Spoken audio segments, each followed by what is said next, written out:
Alright guys, so today we're going to change out the stock fuel filter setup for the new Fleece Performance Engineering setup, which basically replaces the cartridge filter with a spin-on filter. And I'm going to show you, we've got 51,334 miles on the truck. Let me see what the fuel filter percentage is at. 87. I'll have to check and see when I installed the last filter. But they've been known to have failures, and they're a pain in the ass to get on and off because you got to use a special socket, and then you got to replace the O-rings and all of that. So this is going to be a lot easier and have a lot more filtration capacity. And I just want to get the hours here, 1,307 hours. All right, so we'll notate that for the maintenance log. All right, guys, so we've got the truck in the garage, and we're going to go ahead and unbox this new Fleece Performance Engineering fuel filter spin-on adapter kit. I've already cut it open, taken the insulation out so you can see. In my case, they sent me a nice little koozie here. Sent me a little, what is this, kind of like a QR code for installation instructions like Banks does. Nice sticker that's going to be going on the fridge here in the garage. Okay, here's some O-rings and some fuel disconnect fittings, stainless steel screws. Here's the meat of it. This is why you're spending $229. This is a nice billet piece, which I'm going to unwrap here in a minute, but that's where the thing spins on. And then, of course, they send you a Donaldson, what is this, a P553203 filter, and it's a fuel filter and a water separator. It's got a little spin-off cap on the bottom. I know that Baldwin actually makes a clear cup that will replace that black spin-on, so you can actually look down below the truck and see if there's any kind of water in the fuel. Let's go ahead and get this unwrapped so I can show you what it looks like. All right, guys, so here's the meat and potatoes. This is the billet adapter that you are purchasing, and it's very well made, very heavy, even though it's all aluminum. It's very sturdy. Here's the part number on the back, FPE-34913. That is the base that the fuel filter spins onto. And if you're wondering what this hole on the top is, that's where you take your stock fuel filter heating element off and from the stock cartridge filter, and you install it into the top of this so that it remains working like it came from the factory. Then of course, here's your filter with the water drain on the bottom, new O-rings. If you take that part number and you cross-reference it, there's a number of different filters like a Cat, a Baldwin, a Wix, Fleet Guard, Lube Refiner, all kinds of different filters you can run.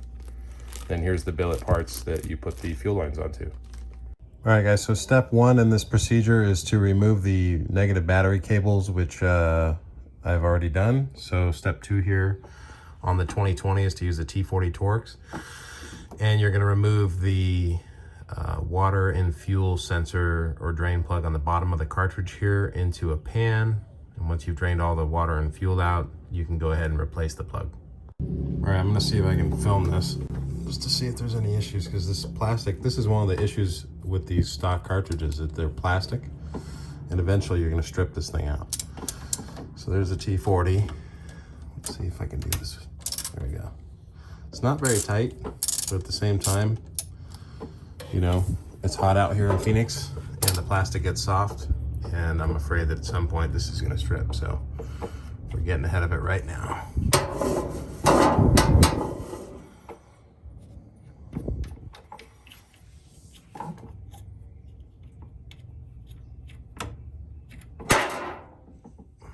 Okay, well, there's no water in my fuel, that's good, I guess.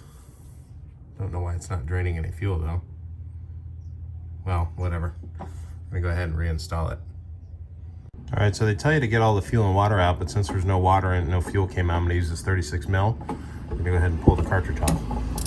Drain it that way.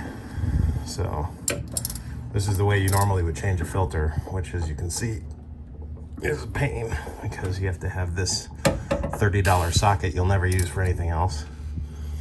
And then you gotta get a little pick to pull the O-rings off every time. And the filter itself is very small. It looks bigger because of how big the cartridge is, but really once you see it, if you you haven't done a filter on your truck yet, you'll realize there's not much capacity here.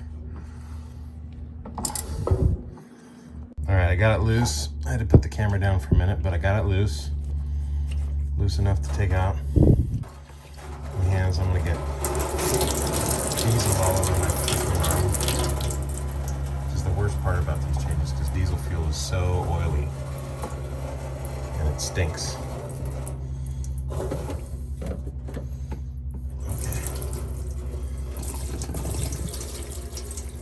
There you go. You guys have seen me do this before because I did another video where I actually just changed the filter. This one isn't very old. Again, it had 87% life. But the media on the inside there where the fuel actually goes in, I've seen a number of those that have been torn. All right, guys, so now that you've got the actual fuel filter base off of here, you can go ahead and kind of keep the drain pan underneath, but move it out of your way. Up here you can see the heating element and the draw straw for this fuel filter housing.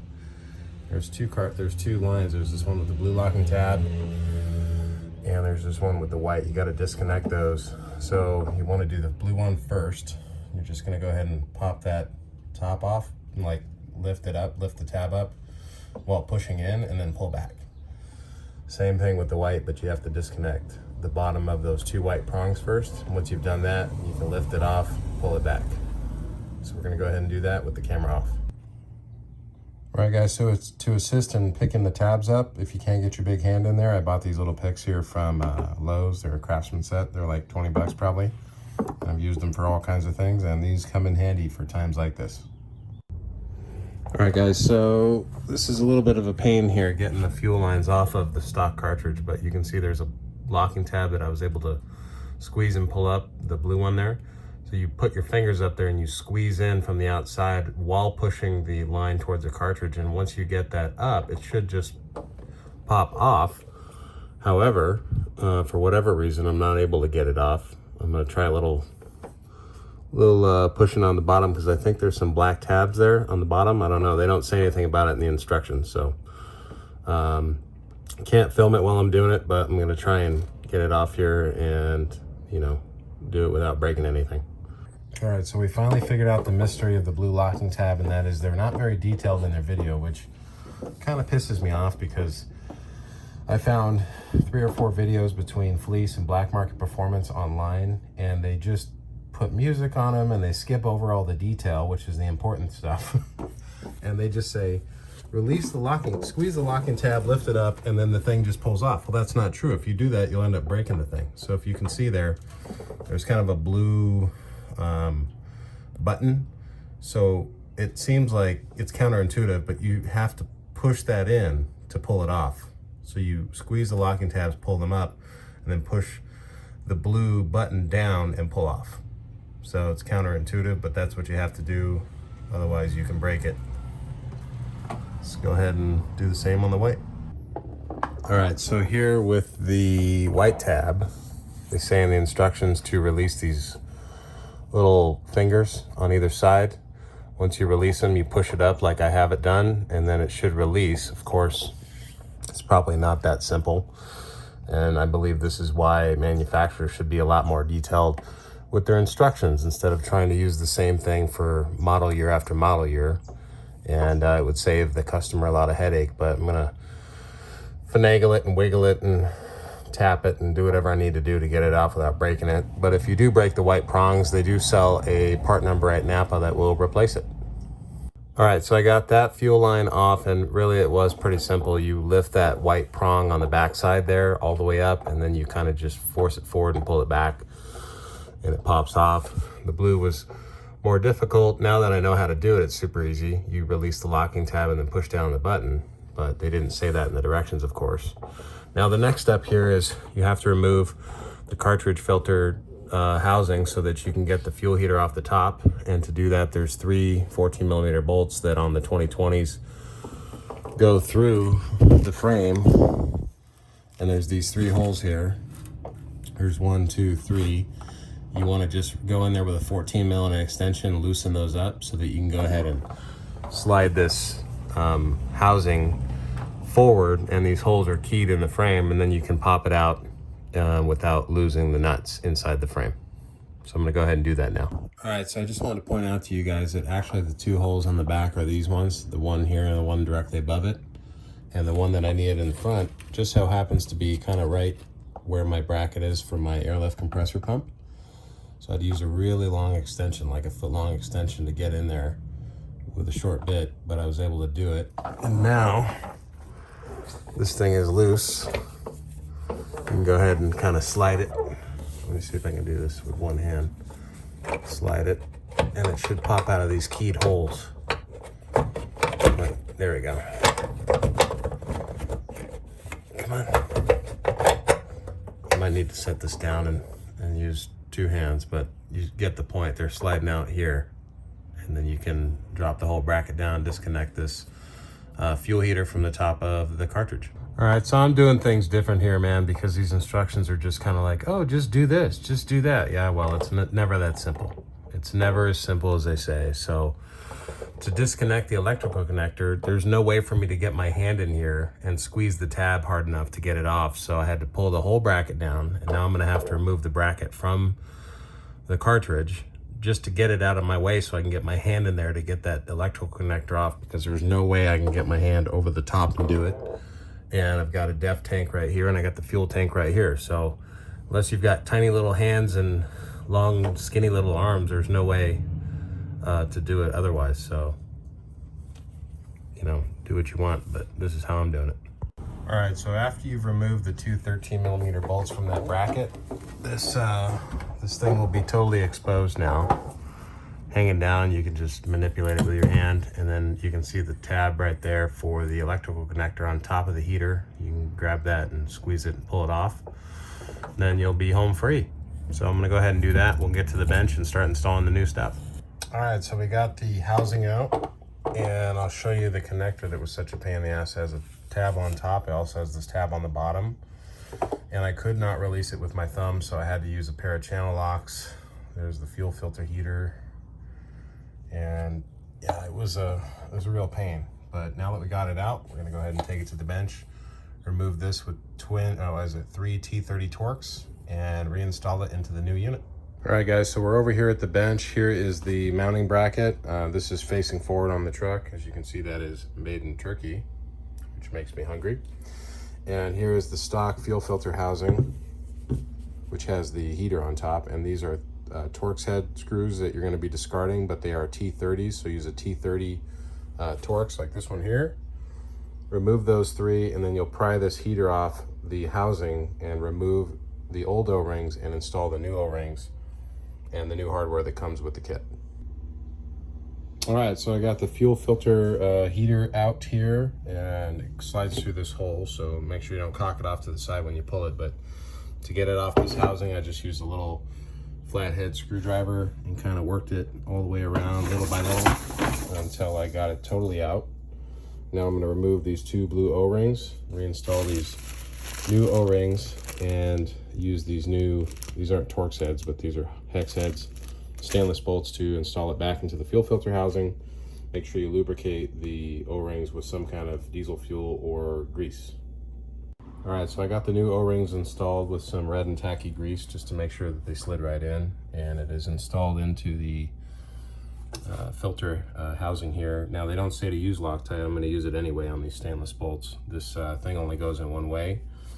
This is the frame, and this is the back of the truck, so the connector faces the back. Pop it in, and then torque your stainless bolts down. There might be a torque spec. I'm just going to snug them down. All right, guys, so I used a 4mm hex head to torque these stainless bolts down here. I used some red thread locker, so hopefully I don't have to take this thing back out, but just check to make sure to seat it all the way around. You want to make sure it's flat and flush, and this looks like it is. You can see some of the thread locker coming out, some of the grease, but so far so good. Next thing we're going to do is go ahead and install these fuel filter fittings on both sides, and then we'll get it installed back onto the bracket.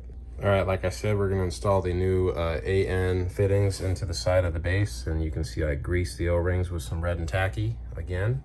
Make sure we don't tear them. You're going to use the 22mm wrench to go ahead and torque those down, and you want to tighten them up, but don't over tighten them. There is no torque spec, but you know, just use common sense. All right guys, so we've got it installed back here on the bracket. I used the 13 mil bolts that came out of the truck with some red Loctite and torqued it down. Made sure it was nice and flush with the top of the bracket and in the correct orientation with the connector facing backwards. That's the front of the truck, that's the back of the truck. Now we can go ahead and get it reinstalled. All right guys, so I got the bracket reinstalled onto the truck. I retorqued the 14 millimeter bolts that hold it to the frame. Next step here is to reach up there and reinstall the heating element electrical connector, and then reinstall and lock down the tabs on the two fuel lines. Make sure you remove the plastic end caps on the AN fittings before you try to put them over. And then we'll spin on the filter and get the truck primed, reset the filter life, and check for leaks. All right, so as you can see, we've got the electrical connector rehooked up. We've got both fuel lines hooked up. The blue one went on much easier than the white one. The white one, you have to make sure those little locking prongs are all the way up. And then even then, when you force it on, you got to use some force, but go until it snaps. And you've only got about a centimeter, maybe a little more, between the end of the plastic deal and the nut. Now both of these you want to grab and make sure that they won't slide back and come off, because on the white one I checked and at first I didn't get it. So if I hadn't double checked, I probably would have started the truck up and had fuel going everywhere. But next thing we're going to do is we're going to open up the filter, grease the O-ring, and install it onto the base. All right, so I open up the filter and I grease the ring where it mounts to the surface. Made sure just to lubricate that a little bit. Now it comes with a separate O-ring, which is for probably mounting to whatever vehicle this is actually meant for. Check the cap on the bottom, made sure that was tight. We go ahead and get it reinstalled. All right, so here is the beauty of this filter, is look how easy it is to install and uninstall. You just slide it right over. Go ahead and get the threads lined up so you don't cross thread it. Get it going. There you go, and then it spins right on. You can use a filter wrench. Probably don't need to, probably just needs to be hand tight. And once it's hand tight, that's probably good enough. So we'll go ahead and get the truck started and check for leaks. All right, one thing I wanted to show you guys, because this was one of my concerns when I ordered this kit, is that they would hang below the frame and be potential for being knocked off. But as you can see, it is actually above the frame. In fact, it's above the skid plate here for the def tank, and it's above the skid plate, which is built in for the frame here to protect the fuel tank. So there's no way this thing's gonna get hit by anything. And I feel very comfortable driving off-road with it, or wherever, highway. I know they make longer filters that would probably bring them down to about here. That I would be less comfortable with, but the Donaldson that this comes with is so much bigger than the stock filter. I think this is the way to go. All right guys, so we got the spin-on filter on there, and we're gonna go ahead and prime it. So on these 2020s, you just, without putting your foot on the brake, push and hold for like 10 seconds until you hear the fuel pump prime. Okay, you can let go, you hear that? That's the fuel filter filling up.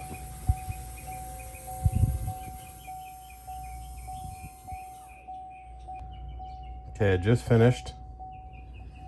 Took about 10 or 15 seconds. We're gonna go ahead and try and start it.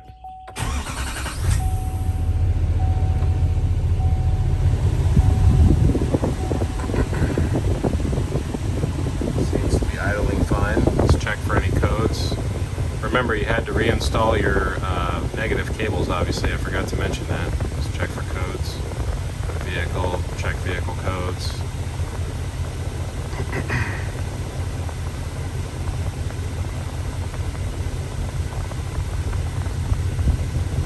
No codes found. And then just to verify that, you can go back to vehicle. If you scroll all the way down, there's nothing, otherwise the codes would be down here. So it looks like we're good. The vehicle's running fine. Let's go ahead and check on the filter and make sure there's no leaks.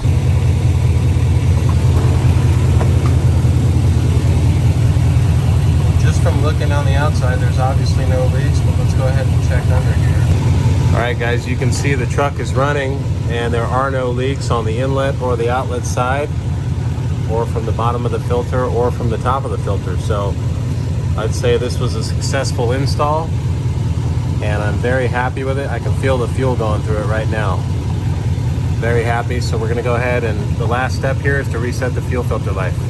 All right, so the very last step, now that we know everything is good, scroll down here to fuel filter life. There you go, click on that, reset. Are you sure you want to reset? Yes.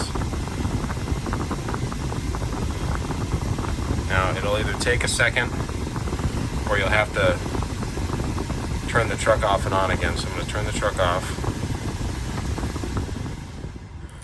Open the door. Okay.